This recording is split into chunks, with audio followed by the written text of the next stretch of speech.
राम राम जी। आत्म मंथन में आपका स्वागत है।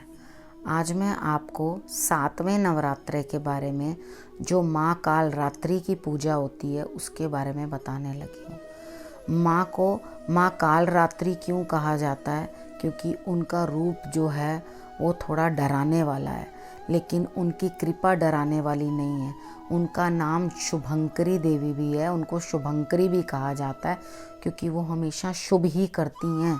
अब हम अगर उनके विग्रह की बात कर लें कि किस तरह का है, तो एकदम उनका रूप जो है ऐसा रंग काले जैसा लगता है उनका, जिसे हम यूँ सोचते हैं कि जैसे किसी ने खून ही चूस लिया हो। रंग थोड़ा इस तरह से उनका रहता है, क्रोध में भरी हुई, यानी कि वो एकदम अपना आपा खो देती हैं जब वो आती हैं। उनके बाल जो हैं वो जड़ से ही एकदम करली होते हैं, एकदम ऐसे ऐसे बाल होते हैं उनके, जैसे बिजली होती है।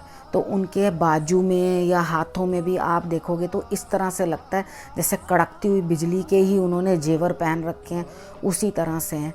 एक हाथ के अंदर उनके जो है अभय मुद्रा है और एक आशीर्वाद दे रही हैं वो।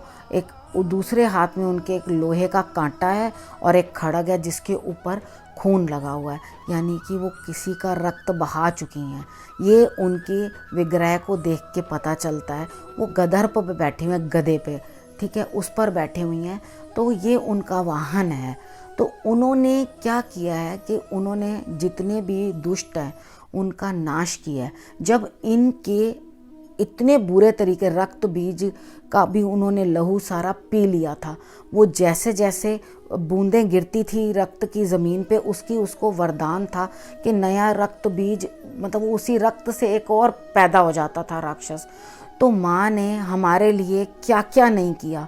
उन्होंने, कोई किसी के लिए किसी का खून पी सकता है, कितना उन्होंने अपना मानसिक संतुलन जो है वो इस तरह से डिस्टर्ब कर लिया होगा कि उन्होंने अपने आप को इस सिचुएशन में ला लिया कि वो ला कर किसी का रक्त जो है गप गप करके पी गई। उन्होंने उसका एक रक्त की बूंद नीचे नहीं गिरने दी और खप्पड़ के अंदर लहू भरकर वो पी गई सारा का सारा, कि भाई उससे कोई और हो ही ना। क्या नहीं किया माँ ने हमारे लिए। अगर ये सब आप सुनते हैं तो क्या आपको अजीब नहीं लगता कि इस माँ के लिए हम जो नवरात्रे रख रहे हैं या इनकी पूजा कर रहे हैं, क्या हम उस काबिल भी हैं कि उनके नवरात्र में उनकी अच्छे से आराधना भी कर सकें, जिन्होंने हमारे लिए इतना ही किया। उन्होंने दुष्टों का रक्त भी हमारे लिए पीने से पीछे नहीं हटी हैं वो, लेकिन वो आपको भय नहीं रहने देती। उन्होंने ऐसा रूप स्त्री होते हुए भी लेकर आपको भय से मुक्त किया। उन्होंने आपको रात में बाहर निकलने के डर से मुक्त किया और आपको हर एक डर से, भूत प्रेत पिशाच काली छाया, हर तरह की नेगेटिविटी, जिसको आज हम एक ही शब्द दे देते हैं, नेगेटिविटी, ठीक है, उन्होंने हर एक नेगेटिविटी आपकी लाइफ से दूर करने के लिए ये जो है रूप धारण किया है।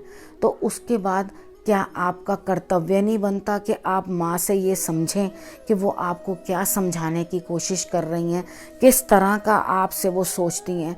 आपको भी निर्भय होकर हर जगह विचरण करना चाहिए। अगर माँ इस तरह का आपके लिए कर सकती हैं तो आपके अंदर भी उतनी ही हिम्मत दें। और मैं आप बाकी सभी पुरुषों से भी, जो पुरुष हैं, ये सब जो हमारी रक्षा करने वाले हैं, ये सभी पुरुष हमारी कभी पिता, कभी पति, कभी पुत्र बन के हमारी रक्षा करते हैं। इन सब से मेरा निवेदन है कि आप अपनी माताओं और बहनों को ऐसा ही हिम्मत दें कि जिसके लिए वो निर्भय होकर हर जगह विचरण कर सकें। अब हम साधकों के बारे में बात कर लेते हैं।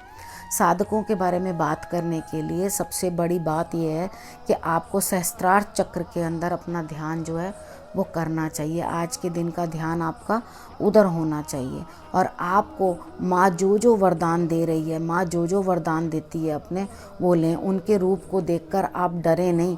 वो क्रोधित सिर्फ दुष्टों के लिए हैं, आपके लिए नहीं है। और आपको एक, मुझे इसी के साथ मुझे एक प्रश्न भी उठाना है जो मेरे पास किसी ने भेजा था यूट्यूब में। वो शायद मेरे नंबर 7 की वीडियो थी। उसके अंदर उन्होंने कहा था कि मेरा किसी से भी Soumya Chakraborty, if I am not mistaken, ये नाम था उनका।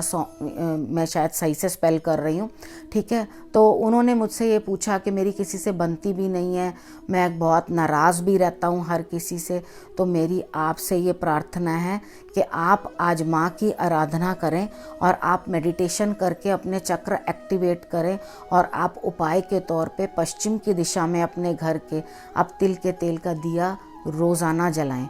इसके कारण आपका क्रोध भी कम होने लगेगा, आप सोशल भी होने लगोगे, आप लोगों से बातचीत भी करना शुरू करोगे। आप कोशिश करो सबसे बात करने की, लोग इतने बुरे नहीं होते। बाकी आपको और किसी भी चीज़ के बारे में मुझसे पूछना है तो आप मुझसे अपॉइंटमेंट लेके, जो कि पेड है, आप अपनी समस्या का समाधान अपनी हॉरोस्कोप दिखा के मुझसे पूछ सकते हैं। इसी के साथ मैं अब ये वीडियो यहीं पे समाप्त करती हूँ। अब नए टॉपिक के साथ फिर से आपके पास आऊँगी। नमस्कार।